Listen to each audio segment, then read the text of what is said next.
Hello everyone. Today's Sedra synopsis is coming to you online. This week's Sedra is a double Sedra called Vayakhel-Pekudei, and it is special in lots of ways. Firstly, it's a double Sedra. Secondly, it's Shabbat HaChodesh, which means it is one of the special Shabbatot leading up to Pesach. And it's also Shabbat Mevorachim, when we bless the new moon in anticipation of the month of Nisan next week. That means Pesach is on its way.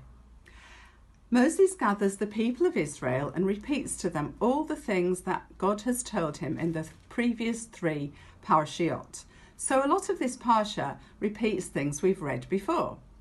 First, the commandments to keep the Sabbath. For 6 days of the week, Jews can work, and the 7th day is a special day of rest called Shabbat. Next, God's command to donate materials for the construction of the Mishkan. All kinds of materials were required for the Mishkan's construction: metals, gold, silver and copper, fabrics and materials, wool, linen and skins, wood, oil, spices and precious stones. As soon as Moses finished talking, the people went to bring things to donate to the Mishkan. The people were so happy to contribute that they brought everything they had: jewellery and materials and skin and fabrics.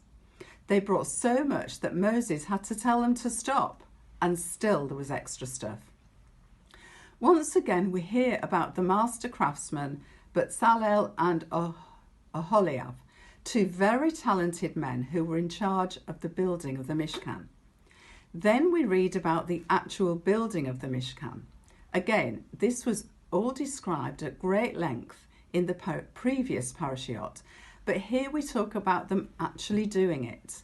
We read how they made the curtains from twisted linen and blue, purple and crimson wool, the coverings, the walls from acacia wood, the vessels such as the ark, golden wood with a golden crown encircling its rim, the cherubim carved from pure gold, and the menorah, also pure gold, and the golden altar for the ketoret.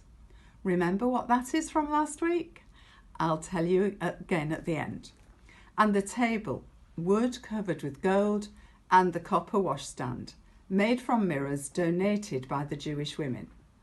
Also the courtyard and anything else that belonged in the Mishkan that we may have missed, such as poles to carry the vessels, sockets for the planks that made up the walls, and a screen for the courtyard, and more.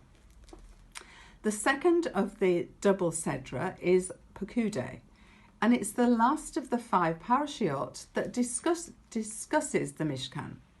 The parsha begins by giving us an accounting of the gold, silver and copper that were donated to the Mishkan. Then is described how Vayakhel and Aholiab made the 8 special garments that the Kohanim, the priests, had to wear: the shirt, the trousers, the hat, the sash, the apron, the breastplate and the crown. Now that the building of the Mishkan was complete, they set it up and put everything in its proper place. Then a cloud came down upon the Mishkan, and this showed everyone that God's presence had come to dwell within it. Now, the answer to the ketoret, did you remember? The ketoret is incense. The ketoret offering consists of a special blend of herbs and balms. So this week is different in many other ways. We may all be on our own physically, but we're together in spirit. So Shabbat Shalom to our beloved community and beyond, the community of Woodford Forest United Synagogue, and also from the home of Rainsbury Central. Shabbat Shalom to everyone.